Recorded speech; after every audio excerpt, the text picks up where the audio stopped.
நீங்கள் நோயை குணப்படுத்தாதீர்கள், நோயாளியை குணப்படுத்துங்கள் என்பதுதான் இந்த யுனானி மருத்துவத்தினுடைய கோட்பாடு.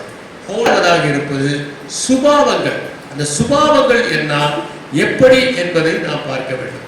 அவர்கள் ஈரமா, வறட்சியா, குளிர்ச்சியா போன்ற 4 விதமான சுபாவங்களை கொண்டுதான் அந்த வைத்தியத்தை மேற்கொள்கின்றார்.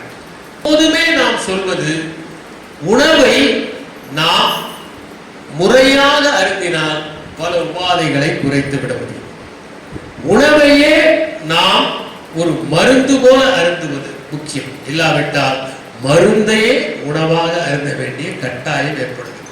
எனவே முக்கியமான கோட்பாடு என்னவென்றால், இது மூலிகை மருந்தை அடிப்படையாக கொண்டிருக்கிறது.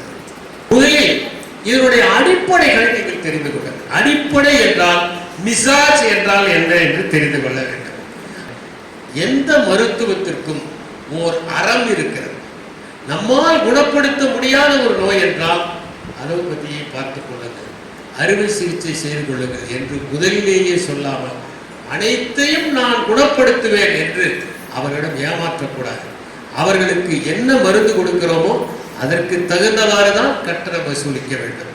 அவர்களிடம் வைத்தியம் செய்கிற போது நியாயமாகவும் முறையாகவும் நேர்மையாகவும் தூய்மையாகவும் வைத்தியம் செய்வது நம்முடைய கடமை. அடுத்ததாக மாணவர்களாக நீங்கள் என்ன செய்ய வேண்டும்? மருத்துவ மாணவர்களாக இல்லாவிட்டால் கூட மாணவர்களாக இருக்கிற நீங்கள் என்ன செய்ய வேண்டும் என்பதையும் நான் தெளிவுபடுத்த விரும்புகிறேன். முதலாவதாக, வகுப்புக்கு தவறாமல் செல்லுங்கள். இரண்டாவதாக, கற்றுக்கொள்வதை மகிழ்ச்சியாக கற்றுக்கொள்ளுங்கள். மூன்றாவது, எந்த விதமான போதைக்கும் ஆட்படாதீர்கள்.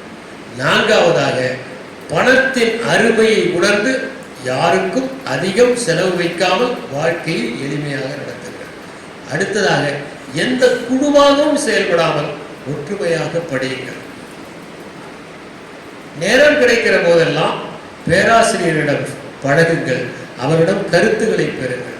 மருத்துவமனைக்கு அடிக்கடி ஓய்வு கிடைக்கிற போது சென்று என்ன வைத்தியம் பார்க்கிறார்கள் என்பதை உற்று நோக்குங்கள்.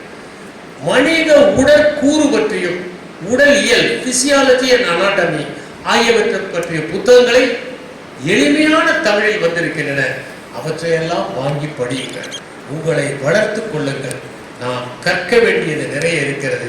இங்கே கற்றுக்கொள்வதோடு நிறுத்திக் கொள்ளாமல் இன்னும் கற்பதற்கு உங்கள் முயற்சிகளை மேற்கொள்ளுங்கள்.